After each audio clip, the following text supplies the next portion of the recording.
Over the past several months, we have been talking about some of the feelings, the emotions, the energies we may be experiencing as we navigate these very changing times. Things like emotional overwhelm, exhaustion, like deep, bone deep exhaustion, a feeling of hitting a wall, a lack of clarity around what is coming next, uncertainty that we've not felt before, the energy of being in a place of functioning but not truly present to what's unfolding, to the experience, to the interaction that we're within. We may notice that we feel numb or disconnected.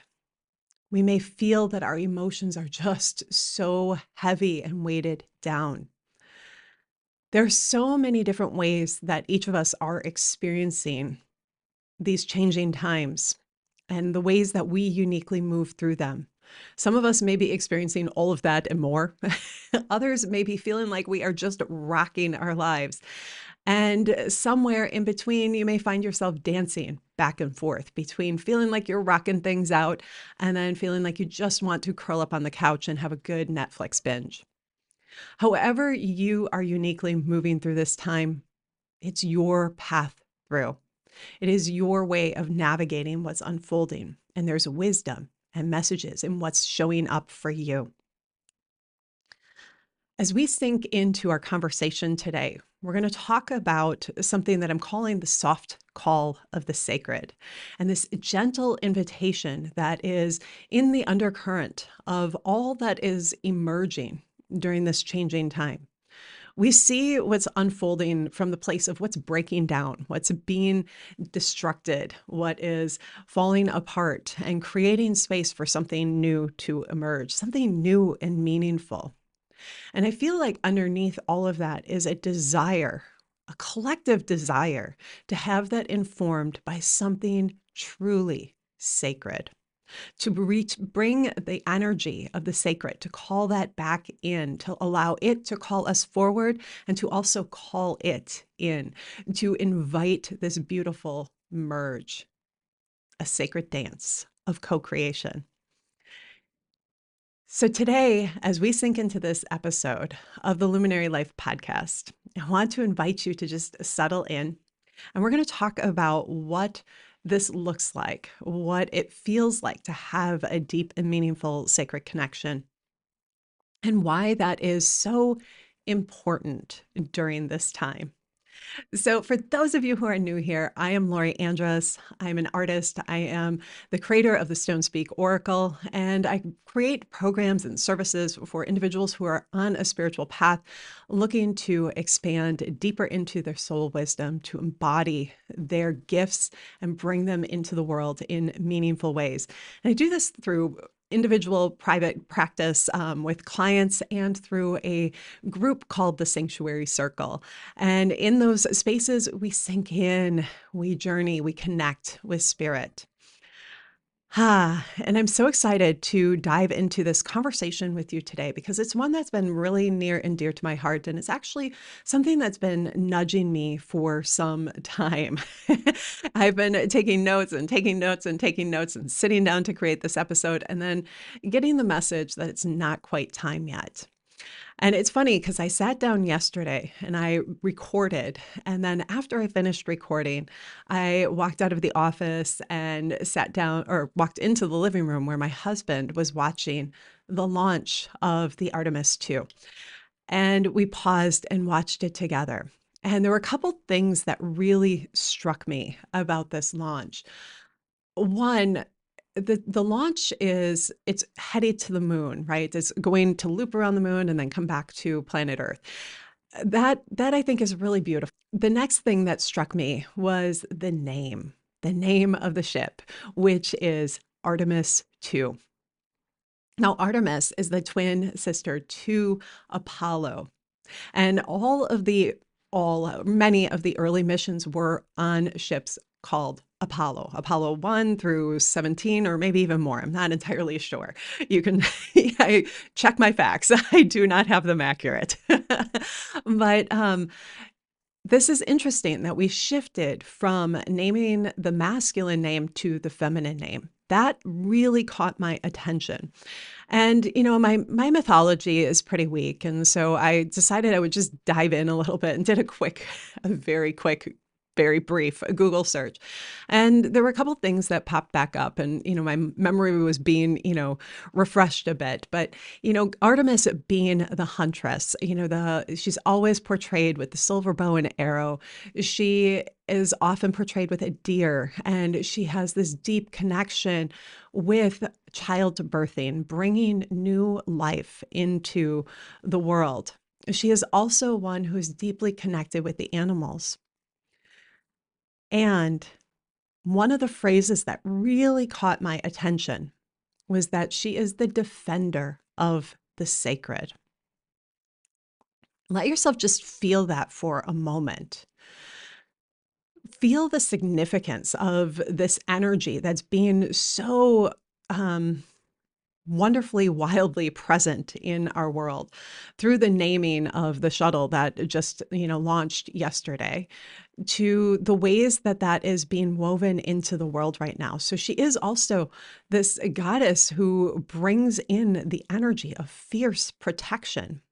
What does it mean to protect what is sacred? How do we identify what is sacred? To me, I feel like all of life is sacred. And when I just drop into the energy of that and the energy of what is being created and born on this planet right now, that felt beautiful. And it felt like that was a beautiful opening for this conversation today and something that wanted to be woven in. The absence of the sacred, what does that look like? What does it feel like? It feels like disconnection. It feels like separation. There's emptiness. Hollow is the word that's coming into my thoughts right now. There's a sense of hollowness around life. And I feel like when we sink into the energy of the sacred, there's a union with the divine, a point of connection, this merge and acknowledgement of the divinity that flows through life itself, flows through ourselves, flows through what is being created, flows through our space, flows through our experiences, flows through our moments. And it allows us to be even more present. One of the phrases that I wrote down here was that the sacred is the meaningful, the real, the aliveness. It's the experiences where we have pure connection with spirit. It can happen in wonderful moments where we're in ritual and ceremony or at sacred places, but it can also happen in the really real, day-to-day lived moments. It can be present. We can be present with it. Let me actually clarify that, because I feel that the sacred is always present. But I also know that life has a weight. It has an energy of density that often creates a sense of separation and numbness from what is sacred. But as we open up the space to be present with the sacred, as we allow ourselves to soften and show up, the sacred is present within every moment. One of the other things that showed up as I was sinking into this energy of the sacred and the desire, the longing for it, the hunger for it, and the piece that showed up was remembering the peace walk that happened earlier this year, by the venerated monks and the wonderful dog Aloka that traveled with them. That walk brought so much attention and awareness and energy and had an incredible momentum. And I think a big reason that brought so much energy and awareness and attention was, one, the walk itself. But there are people who make walks like that on always. But it was the energy of the walk occurring within sacred devotion, with this deep presence of connection, with a clear intention of peace, peace in our world during this very changing time. And people showed up because they could feel that energy. They could feel the ways that flowed through, the ways that moved, and it moved them and it rippled. It created an incredible ripple. And people showed up to support and celebrate this because they too are hungry for the sacred, hungry for those experiences with the divine, that oneness, and longing and desiring peace within their own lives. Finding peace, finding the sacred isn't about having perfect circumstances in the outer world. It's about cultivating that within our inner world.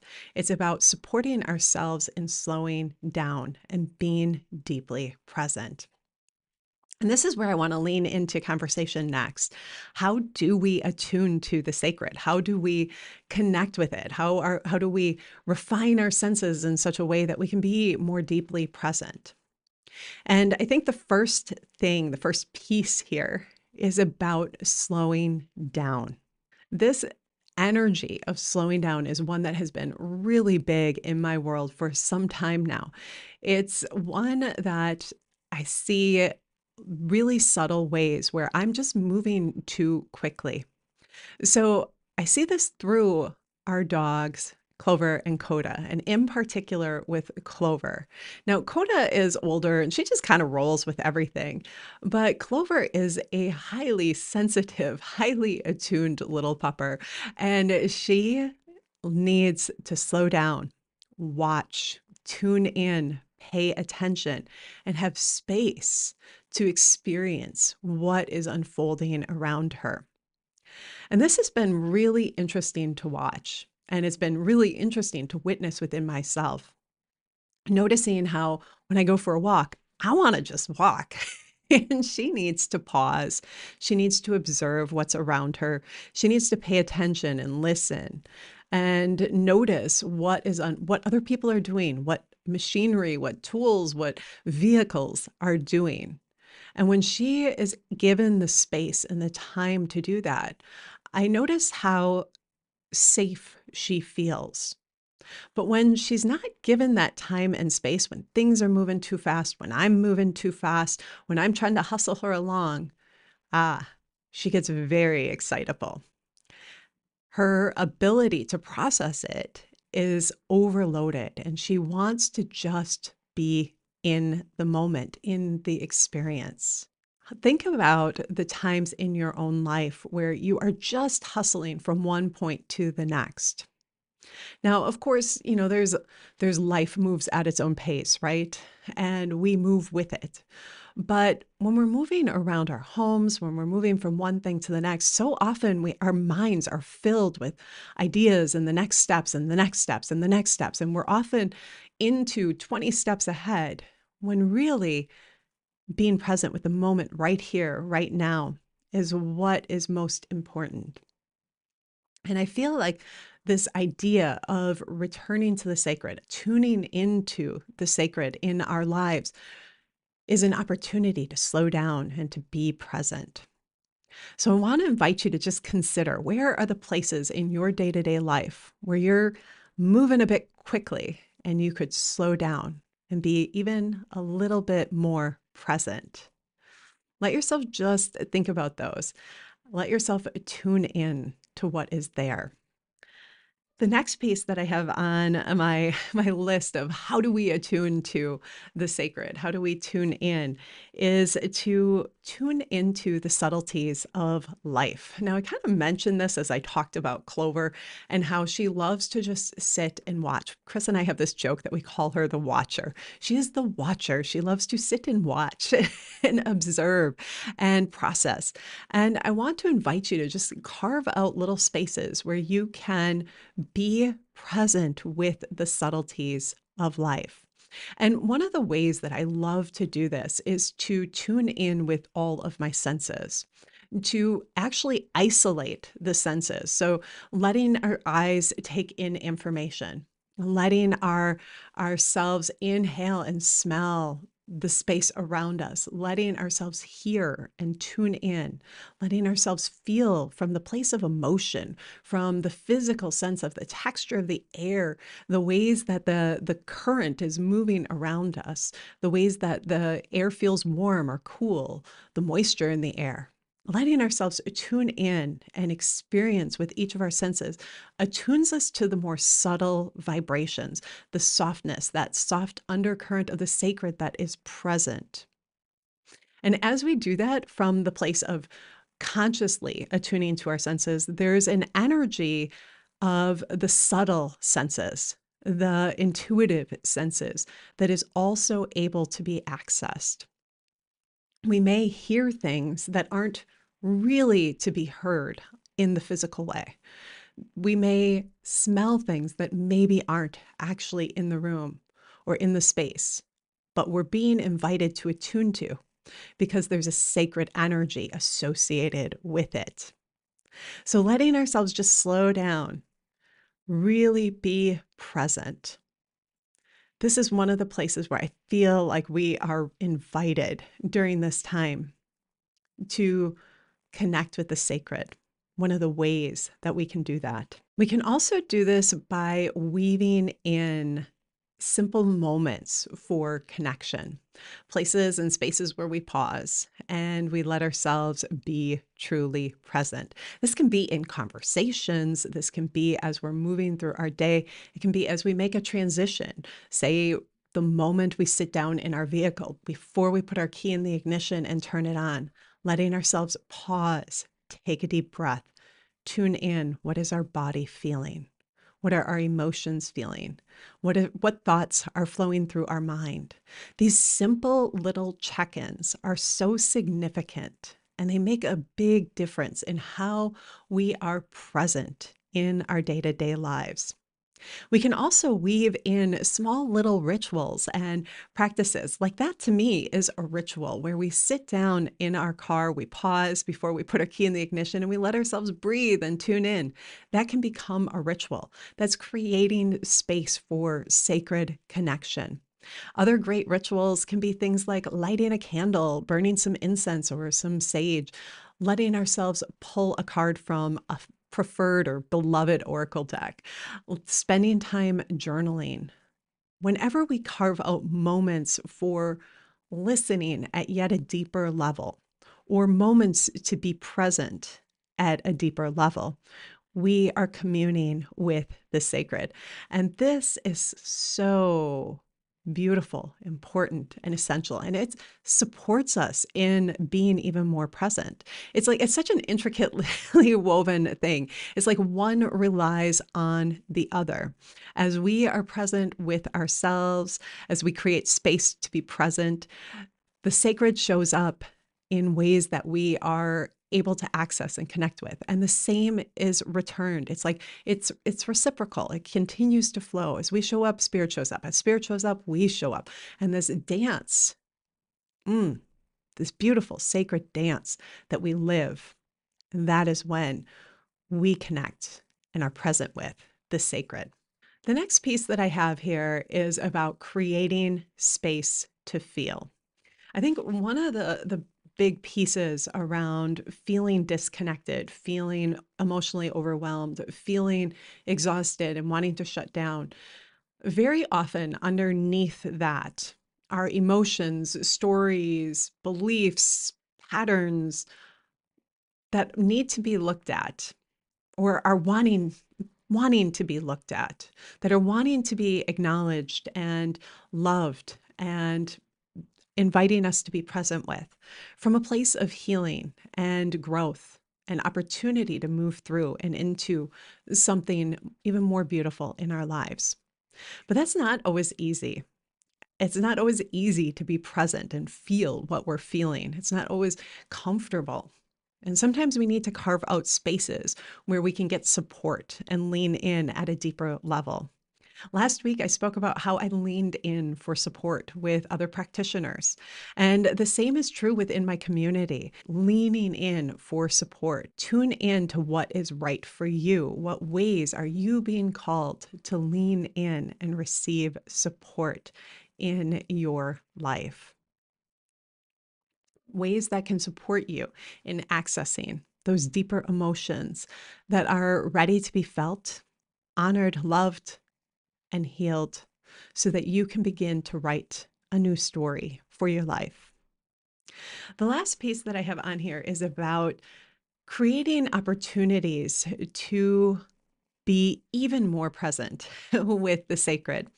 Now, when we look at that peace walk was really a devoted time. And anyone who showed up and was able to be present along the way, in one way or another, whatever way that was, showing up even online by attuning to the journey and following along with that, that is creating space to access and be connected with a larger container of energy, an open space that's devoted to the sacred. When we step into spaces and places such as that, we are able to connect with that level of energy. We're able to more easily access our intuition and spirit and connection. The point of connection is stronger. And I think this can happen in a lot of different places, from traveling to like really clear sacred sites and places that are highly regarded through time and space and amongst many different communities, to visiting your favorite local spots that are filled with nature, or even sitting in your own backyard and pulling out a deck of cards and allowing yourself to have the space to do a reading for yourself, to tune in and listen to the messages that come through that experience. And in addition to that, sinking into ceremony and other sacred practices. When we devote our time to those experiences, that is when we are so wonderfully communing with the sacred. There are so many different ways for us to meet with, to embrace, to welcome, and to answer that soft call of the sacred. And this is a time where souls are truly craving that place of connection. Say yes, give yourself permission, and consider for today, what is one way that you can carve out some time, carve out some space to be even more present and connect with the sacred? I want to thank you for joining me today and sinking into this conversation. I would love to hear in the comments below one way that you are going to create space or time today to meet with the sacred. And be sure to give this episode a thumbs up, subscribe, and share with friends, family, loved ones who you know would love and benefit from this episode as well. And if you're also looking for deeper ways to connect with the sacred, I would love for you to join me in the Sanctuary Circle. This membership circle will open up again for membership in June, and I would love for you to join me. There is a wait list, so you will get early notification and other fun bonuses for early registration. So pop on over there, get on the wait list, and join us. I'd love to journey in a deeper way with you. Have a beautiful day, sacred friend, and as always, shine brightly. Bye for now.